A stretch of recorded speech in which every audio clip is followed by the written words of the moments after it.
setia TVRI Maluku di mana saja Anda berada. Selamat datang dan salam jumpa di Ruang Miku, ruang obrolannya admin medsos TVRI Maluku. Gimana kabarnya nih? Mendung apa cerah? Semoga cerah ya. Seperti hari ini Muka Monik cerah di sini. Take over dari Miku-Miku sebelumnya, ada Miku Esti, Miku Sony, Miku Clara, dan hari ini sama Miku Monik nih ya. Seperti biasa dalam 30 menit ke depan kita akan ngobrol-ngobrol santai, kita akan mengulas ya kan tentang apa saja prestasi yang sudah dimiliki oleh Maluku Utara sendiri, spesifikasinya tentang era digitalisasi yang saat ini sudah merebak dan ternyata efeknya dan sudah direspon dengan baik oleh pemerintah Provinsi Maluku Utara.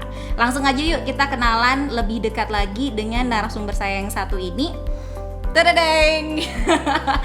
Beliau adalah Sekretaris Daerah Provinsi Maluku Utara, Dr. Adnus Syamsuddin Abdul Qadir, MSI. Halo Bapak.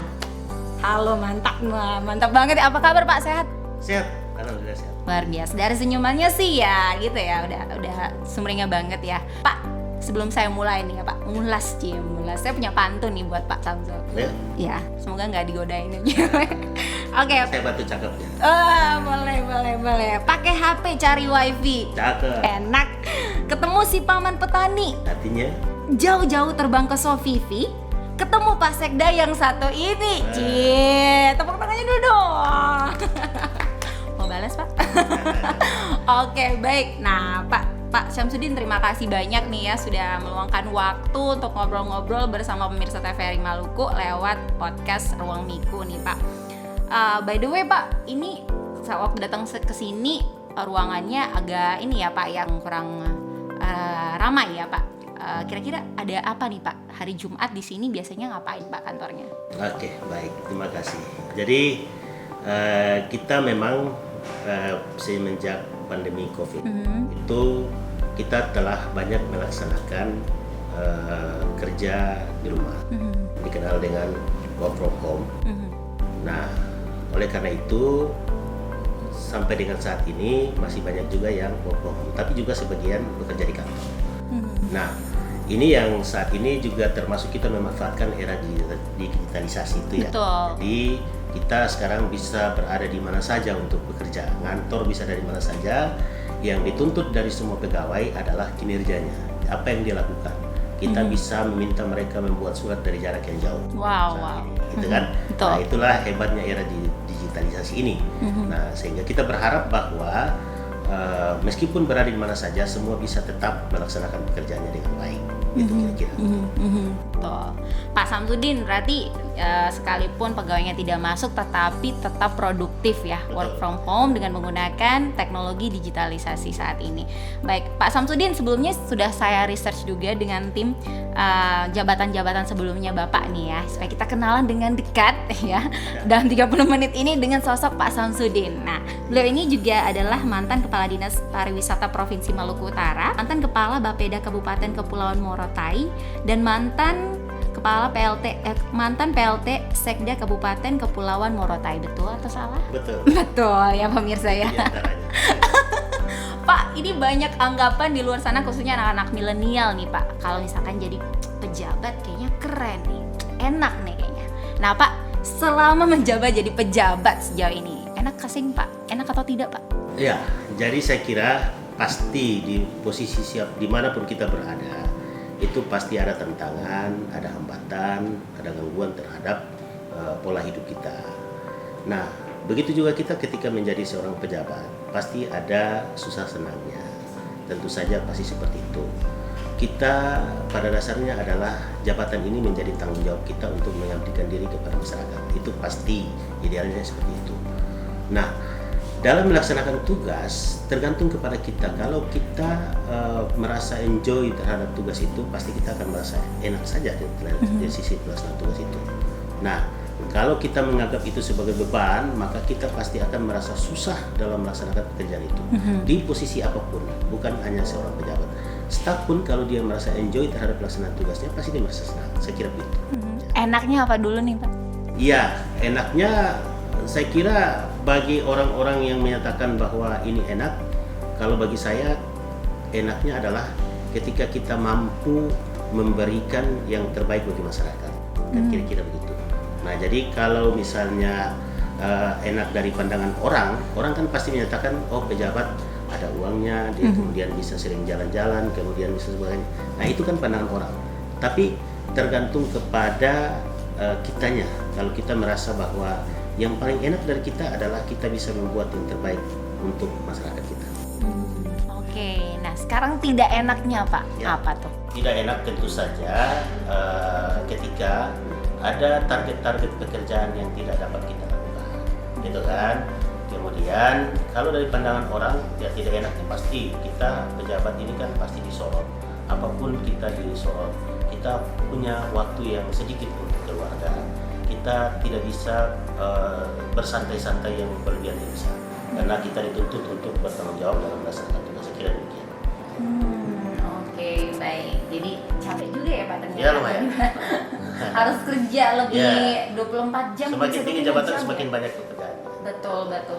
Tapi by the way sukses ya Pak, sehat-sehat terus Pak ya. Iya, harus seperti itu. Kita harus bisa menjaga diri karena pada dasarnya jadi kita sudah kita gadaikan untuk negara, untuk masyarakat, untuk pengabdian kita. Mungkin begitu. Boleh tahu dong Pak Sek, kira-kira moto Pak Sek untuk bekerja itu apa sih supaya bisa memotivasi teman-teman milenial yang OTW pejabat saat ini mungkin ya, pengen jadi pejabat kayak Pak Samsudin nih, gue juga pengen sih. Tapi ya itu, kita tahu dulu motonya sampai beliau bisa survive sampai sekarang. Iya, jadi saya kira bahwa kita harus mensyukuri apapun yang kita punya, gitu ya. Karena setiap rasa syukur itu akan memberikan tambahan kenikmatan bagi kita, gitu ya. Makanya kalau saya ditanyakan bagaimana Pak Sekda bisa punya karir seperti itu bagi orang lain itu adalah hal yang bagus kan. Betul. Nah, saya katakan bahwa saya dalam meniti karir itu untuk posisi yang lebih tinggi saya sarankan kepada semua jangan diinginkan. Itu karena kalau kita menginginkan sesuatu yang menurut pandangan kita dari sisi materinya lebih bagus, dari sisi tingkat kesenangannya lebih tinggi, maka di saat itu kita tidak mensyukuri apa yang kita punya saat ini.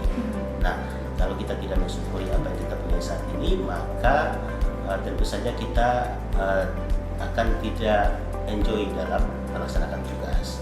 Nah, kalau kita syukuri, kita giat betul-betul dalam posisi yang kita duduki saat ini, maka pasti kita diberikan tambahan kenikmatan itu. Nah, oleh karena itu, saya selalu bekerja dengan baik di posisi apapun, dengan sendirinya akan naik. Tapi kalau kita sibuk, kemudian berpikir, kemudian punya ambisi yang berlebihan untuk posisi-posisi yang lebih baik, kita lupa bekerja dengan baik di posisi yang kita sedang duduki. Mungkin itu kuncinya. Be grateful all the time ya, in all circumstances. Asik banget ya. Oke, baiklah. Itu tadi segmen 1 kita udah cukup dekat kenalan dengan Pak Samsudin ini, dan di segmen berikutnya ini Monik akan cerita sedikit tentang salah satu prestasi beliau bersama dengan pemerintah Provinsi Maluku Utara yang mendapatkan 5 kali berturut-turut wajar tanpa pengecualian dari BPK Maluku Utara di Ternate. Setelah pesan-pesan berikut ini, tetaplah di Ruang Miku.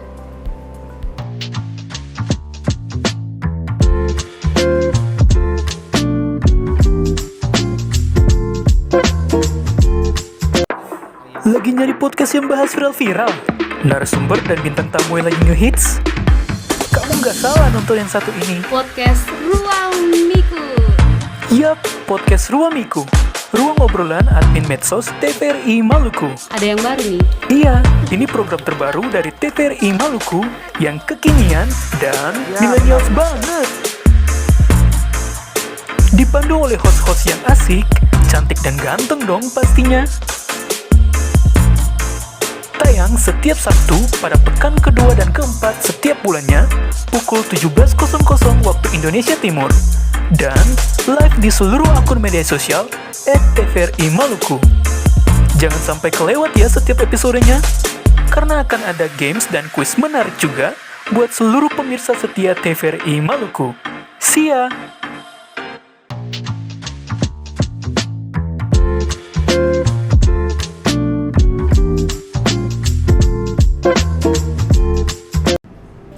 Oke, balik lagi dengan dengan Niku Monik di sini, masih dengan Pak Samsudin, Sekretaris Daerah Provinsi Maluku Utara. Kita akan gali lagi nih tentang pencapaian predikat sebagai daerah wajar tanpa pengecualian dari BPK Provinsi Maluku Utara. 5 kali berturut-turut predikat ini diberikan buat Provinsi Maluku Utara nih Pak. Sebenarnya cerita dulu Pak, apa saja yang sudah dilakukan dari pemerintah Provinsi Maluku Utara sampai bisa mendapat predikat tersebut nih, sampai bisa mempertahankan gelar. Kalau ditinju, ini bukan ya, tapi gelar prestasi di birokrasi. Silakan Pak. Baik, jadi pada dasarnya itu adalah hasil pemeriksaan yang dilaksanakan oleh BPK. Kemudian opini yang dikeluarkan oleh BPK adalah kita dalam pengelolaan keuangan adalah wajar tanpa perkecualian. Nah, yang kita lakukan adalah pertama sekali kita harus melaksanakan semua ketentuan peraturan perundang-undangan yang telah ditentukan. Itu kuncinya di situ. Nah, jadi kalau kita tidak mematuhi ketentuan peraturan perundang-undangan, maka tentu saja langsung kita menjadi salah dalam pengelolaan. Nah, oleh karena itu yang pertama kita lakukan itu. Yang kedua, kita harus betul-betul memfokuskan penyelenggaraan pemerintahan ini adalah sesuai dengan guidance yang sudah kita punya. Ada RPJMD di sana, kemudian ada rencana strategis di masing-masing SKPD. Itu kita lakukan agar supaya semua yang kita lakukan sesuai dengan arah yang telah ditetapkan sebelumnya. Nah, sehingga tidak ada penyimpangan-penyimpangan yang kita lakukan.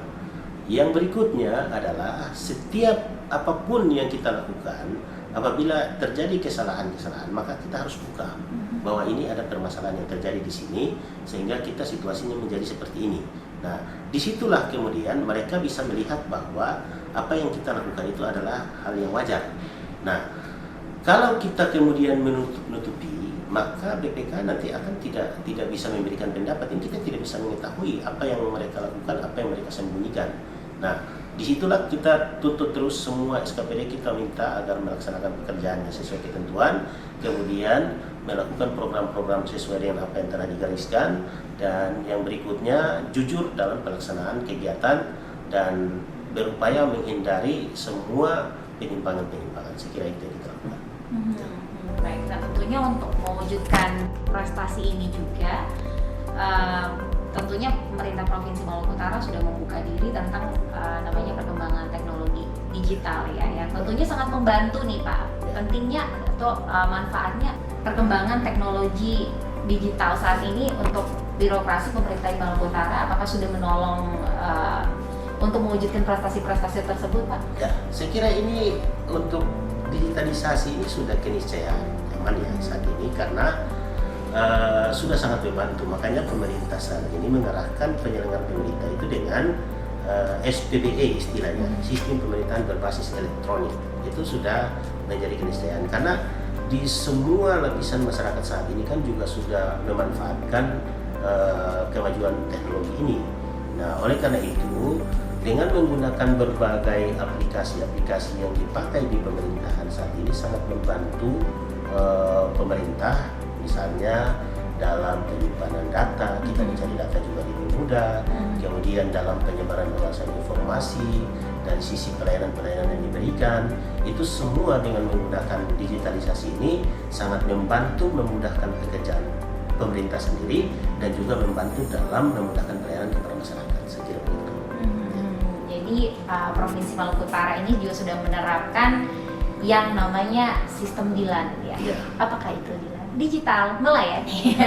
Ya kan, jadi memang sudah sangat marak sekali ya Pak penggunaan teknologi informasi digital di Maluku Utara. Nah, kita tahu nih Pak, Maluku Utara juga punya banyak pulau-pulau kecil nih Pak. Bagaimana sih tantangannya untuk bisa memberikan akses digital agar bisa digunakan oleh masyarakat secara keseluruhan, tidak untuk masyarakat perkotaan saja tapi di kabupaten-kabupaten. Ya, jadi yang jelas saat ini kita mendorong terus ya agar supaya jaringan internet ini bisa masuk ke seluruh wilayah Maluku Utara. Kita tahu bahwa memang sampai yang saat ini provider ini kan bisnis sebenarnya. Nah, oleh karena itu, karena mereka bisnis, pasti mereka hanya mau masuk atau bersemangat masuk ke wilayah-wilayah yang mendatangkan keuntungan. Pastinya begitu.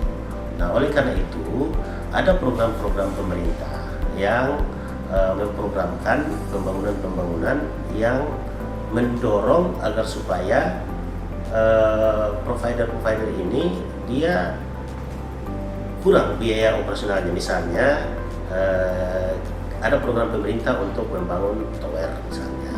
Begitu juga provinsi kita juga punya program membangun itu. Nah, dengan begitu mereka tidak perlu mengeluarkan pembiayaan yang besar untuk masuk ke wilayah-wilayah itu. Jadi pemerintah pusat itu juga sudah punya program melalui Bakti ya kalau tidak salah itu. Kemudian kita juga punya program satu pulau untuk membangun tol pada titik-titik tertentu. Tujuannya untuk daerah-daerah yang sudah misalnya menguntungkan tidak perlu kita sentuh karena dengan sendirinya mereka berebutan masuk di wilayah itu, para provider-provider itu. Tapi kalau untuk titik-titik yang jauh itu kita berupaya melobi melalui pemerintah pusat untuk masuk dengan jaringan yang diawali dengan 2G ya, tidak salah, kemudian nanti akan ditingkatkan selanjutnya. Dan kita berharap bahwa di waktu tidak terlalu lama, nanti tidak ada lagi yang diistilahkan dengan blank spot ya, istilah yang misalnya itu. Kalau itu sudah tidak ada, maka semua masyarakat bisa menikmati itu. Nah, satu hal yang saya sampaikan, saat ini Provinsi Maluku Utara itu adalah provinsi yang paling bahagia di Indonesia. Wow. Gitu ya, provinsi paling bahagia berdasarkan ini nomor satu ya Pak? Nomor satu bahagia. Nah, salah satu indikatornya itu adalah aktivitas orang-orang di dalam bermedsos. Ya, kan tidak ada orang, kalau orang dia lagi susah mungkin dia malas megang HP juga. Tapi orang yang senang itu dia juga pasti aktif di sana, dan aktivitas bermedsos untuk Maluku Utara secara persentase tinggi, gitu ya. Begitu juga ada indikator-indikator lain. Nah, oleh karena itu tentu saja ini menjadi sangat penting bagi kita untuk bisa memfasilitasi orang untuk bisa semakin berbahagia. Kira-kira begitu. Ya. Terus by the way Pak, medsosnya namanya apa Pak, Instagramnya Pak? Kita temenan dulu Pak. Main medsos juga ya kan Pak? Ya, ada. Medsos Instagram ada semua. Gabriel mesti jadi contoh dulu nih Pak Samsudinnya. Karena kita juga kan membutuhkan komunikasi juga dengan masyarakat secara luas. Itu juga menjadi penting. Ada orang yang mungkin menyampaikan keluh kesahnya juga. So, saya banyak mendapatkan itu. Banyak yang DM saya, Pak, kenapa pemerintah begini? Kita mendapatkan masukan.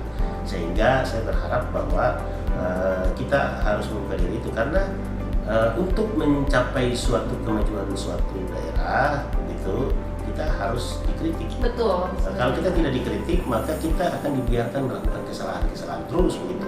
Nah, tapi ketika ada yang menyampaikan, Pak, kayaknya harus begini, kita ikuti karena itu hal yang baik. Baik, luar biasa ya Pak ya, keren banget nih. Kita akan break dulu Pak sejenak. Kita balik lagi dengan Pak Samsudin ya, teman and only hari ini yang akan nanti ngobrol lagi tentang prestasi-prestasi apa saja yang sudah dicetak oleh Provinsi Maluku Utara ya, selama kepemimpinan beliau tentunya ya kan. Oke, kita akan kembali lagi setelah jeda perkara berikut, tetap kali di Ruang Miko.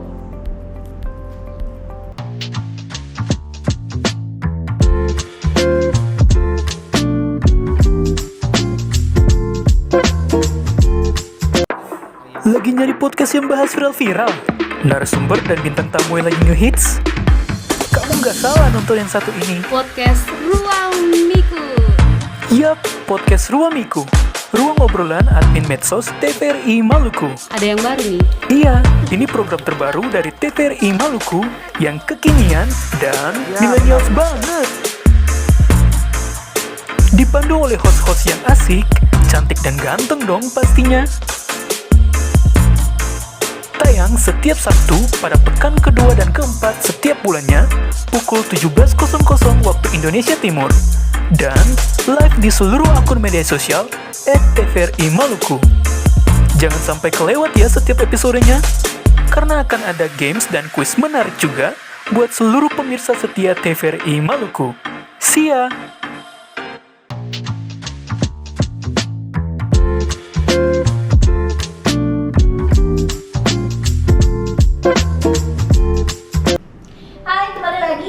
Podcast Ruang Miku bersama Miku Morning di sini dengan Pak Samsudin juga, Sekretaris Daerah Provinsi Maluku Utara, dan kita masuk ke segmen terakhir nih Pak. Ya. Mau tahu dong Pak, rencana untuk pengaplikasian digitalisasi informasi ini dalam aspek kehidupan sosial budaya setempat nih. Misalnya contohnya di Morotai kemarin ada yang namanya Green and Smart Island.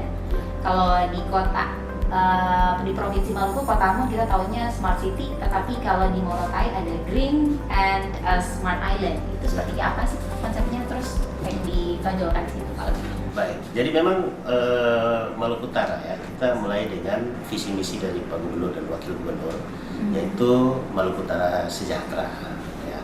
Kita berangkat dari situ. Nah, jadi untuk Maluku Utara Sejahtera ini kita tentu saja melakukan banyak program-programnya. Kita melakukan program-program pembangunan, di mana program-program pembangunan itu nanti akhirnya akan diukur dengan indikator-indikator kesejahteraan dan pembangunan. Nah, saya ingin menyampaikan bahwa Provinsi Maluku Utara ini itu sekitar 4 tahun berturut-turut ini itu adalah provinsi dengan pertumbuhan ekonomi tertinggi di Indonesia, gitu ya. Dan di tahun ini kita telah mencapai prestasi. Jadi untuk mengukur kemajuan sebuah provinsi itu dihitung dari 5 indikator. Jadi pertama pertumbuhan ekonominya, kemudian yang kedua tingkat kemiskinannya, yang ketiga pengangguran, kemudian IPM dan Gini rasio. Nah, 5 indikator ini yang akan menjadi ukuran utama dari sebuah daerah itu dianggap maju atau tidak.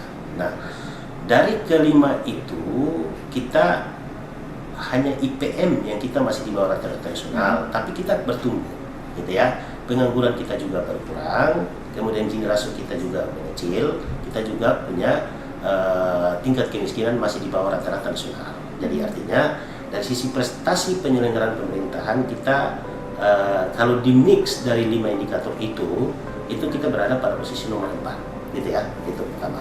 Nah, dari prestasi-prestasi yang ini adalah goal terakhir yang sudah dicapai oleh pemerintah Provinsi Maluku Utara. Nah, dengan prestasi itu, ya bisa saja itulah kemudian melahirkan bahwa kita adalah provinsi yang berbahagia. Nah, dari prestasi-prestasi itu untuk mengukur tingkat kesejahteraan seseorang juga nanti akan nampak dari digitalisasi tadi, gitu ya. Artinya orang kadang-kadang kan bisa menyatakan bahwa ya dia bagus uangnya HP-nya 2, gitu kan, HP-nya 3, kemudian dia juga punya iPad dan segala macam. Itu adalah berkaitan dengan digitalisasi itu. Nah, oleh karena itu kita tentu saja harus menyiapkan yang tadi telah diprogramkan agar supaya kita tidak lagi punya blind spot. Nah, karena dari situlah ada yang orang menyatakan bahwa internet itu cuma untuk membuang-buang waktu segala macam, tapi kita tidak tahu bahwa disitulah kemudian akan ada tumbuh misalnya online shop, kemudian juga bisa dilakukan sistem pembayaran dengan non tunai, gitu kan. Nah, sekarang juga dengan Bank Indonesia kerjasama untuk mengembangkan kris, gitu ya, menggunakan pembayaran dengan sistem digital. Sekarang orang-orang yang jualan sayur juga sudah bisa menggunakan sistem pembayaran dengan non tunai dan segala macam. Itu kita kembangkan. Nah, jadi pertama kita kembangkan kesejahteraan masyarakat, kemudian yang kedua kita arahkan masyarakat untuk memanfaatkan era digitalisasi ini untuk mempermudah hidup dan kehidupannya. Kira-kira itu. Kalau karakteristik sendiri nih Pak dari penduduk Maluku Utara nih Pak, apakah cukup open minded Pak untuk menerima adanya perubahan-perubahan ini? Iya. Tentang teknologi informasi. Saya kira masyarakat semua ya itu justru menginginkan dia lebih maju dari apa yang dia kelola saat ini. 2G ingin jadi 3G, 3G ingin jadi 4G, 4G ingin jadi 5G, gitu kan? Nah, artinya bahwa semua orang juga ingin mengejar menyamakan diri dengan daerah-daerah yang sudah lebih maju, gitu ya. Dan berinteraksi juga dengan sesama rekan, kemudian masuk ke bisnis-bisnis dengan sistem online, kemudian juga lebih mudah untuk bisa menjalani hidup ini. Kita kalau ingin bertemu dengan seseorang, kalau tanpa HP misalnya, kita kan bisa mendatangkan, datang ke rumahnya dia tidak ada, datang ke rumahnya dia tidak ada. Tapi kalau sekarang dengan kita tinggal chat ada di rumah, dia bilang ada, kita datang, gitu kan? Berarti kan lebih mudah, lebih murah, gitu ya. Nah, oleh karena itu ini sangat membantu dan kita berharap bahwa penyebaran informasi, penyampaian informasi dengan menggunakan digitalisasi ini juga makin mempermudah. Hidup menjadi lebih mudah, kemudian lebih hemat, dan juga akhirnya bisa menunjukkan bahwa tingkat kesejahteraan seseorang juga dari sisi itu. Mungkin begitu. Nah, Pak, Ini juga salah satu yang menjadi ciri khas ya di Maluku Utara ini, bahwa penduduknya budayanya masih sangat kental dan sangat syarat dengan nilai-nilai spiritual nih. Nah, seperti apa sih Pak tantangan penggunaan media sosial dengan masyarakat Maluku Utara sendiri yang terkenal nih sebagai masyarakat yang sangat memaknai nilai-nilai spiritual? Ya, saya tahu arahnya. Ini kan maksudnya kalau kita tidak bisa membentengi diri kita dengan baik, maka kita bisa merambah ke dunia mana saja, dan semua budaya segala macam bisa masuk dan bisa saja merusak budaya kita. Nah, tapi saya yakin dan percaya dengan budaya yang kita punyai, dengan pemahaman nilai-nilai agama yang baik, ya masyarakat bisa kita nyatakan bahwa ambil saja yang baik-baik dari merebaknya digitalisasi ini. Nah, dan itu kita jaga betul bahwa ada hal-hal yang sudah bisa dengan digitalisasi, tapi ada juga hal-hal yang kita perlu berinteraksi langsung. Kita harus bertemu. Kemudian taruhlah misalnya dalam ibadah, kemudian dalam aktivitas-aktivitas, bahwa itu harus ada pengertian sebagainya, ada ilmu agama segala macam.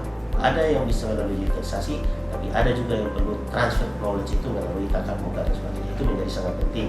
Nah, dengan begitu kita berharap bahwa kita bisa membentengi diri kita dari masuknya budaya-budaya yang bisa merusak, tapi kita justru mengembangkan budaya kita untuk bisa menjadi lebih baik, dan mudah-mudahan kita bisa mempengaruhi orang lain juga keluar menjadi lebih baik. Setuju Pak Samsudin ya. Ini jadi ibaratnya kalau misalkan ada postingan ya kan, yang komen netizen 62 ya kan, pada ngebully semua, netizen Maluku Utara masuk dari Sufifi. Jangan gitu. Netizen bijak ya. Jadi sebagai contoh juga netizen yang baik di Maluku Utara, menjadi influencer juga, menjadi pioneer juga biar bisa dicontohi ya kan. Tadi Pak Samsudin bilang bahwa yang paling sering menggunakan media sosial dan paling berbahagia juga di media sosial. Oke, by the way, ini salah satu hal penting juga ya Pak, bahwa baru-baru ini akan diselenggarakan juga siaran ya dari sini, siaran langsung dari sini yang didukung oleh TVRI Stasiun Maluku Utara nih Pak. Gimana tanggapannya Pak? Apakah ini juga membantu menyebarluaskan informasi kebijakan-kebijakan yang dilakukan oleh pemerintah buat masyarakat? Oh iya. Apa rasanya? Saya kira kami menyambut gembira ya, sampai dengan saat ini Maluku Utara belum punya stasiun sendiri. Dan kita berharap segera bisa punya stasiun sendiri.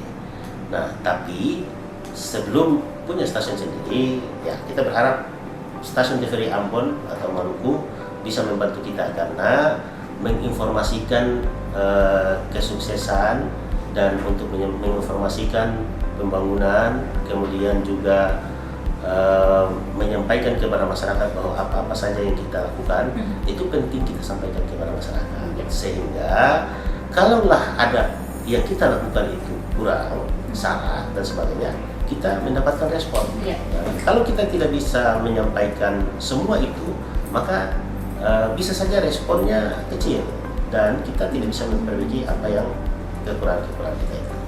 Itu yang kita harapkan. Dengan begitu maka pemberitaan baik dan buruk itu perlu diberitakan agar supaya itu menjadi koreksi kalau itu adalah hal-hal yang kurang, dan itu menjadi penyemangat juga apabila itu adalah hal-hal yang baik.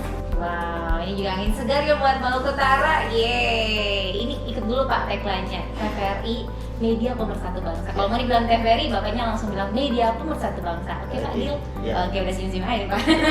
Oke, TVRI Media Pemersatu Bangsa. Asik. Oke, baiklah. Ini terakhir Pak, kita udah 30 menit ngobrol-ngobrol. Pesan-pesan Bapak untuk semua masyarakat di Provinsi Maluku Utara ini untuk semakin membuka diri lagi untuk menerima perubahan-perubahan, terutama dengan masuknya era perkembangan digitalisasi. Ya, betul. Jadi kepada masyarakat semua bahwa era digitalisasi ini pasti ada membawa hal yang negatif dan yang positif.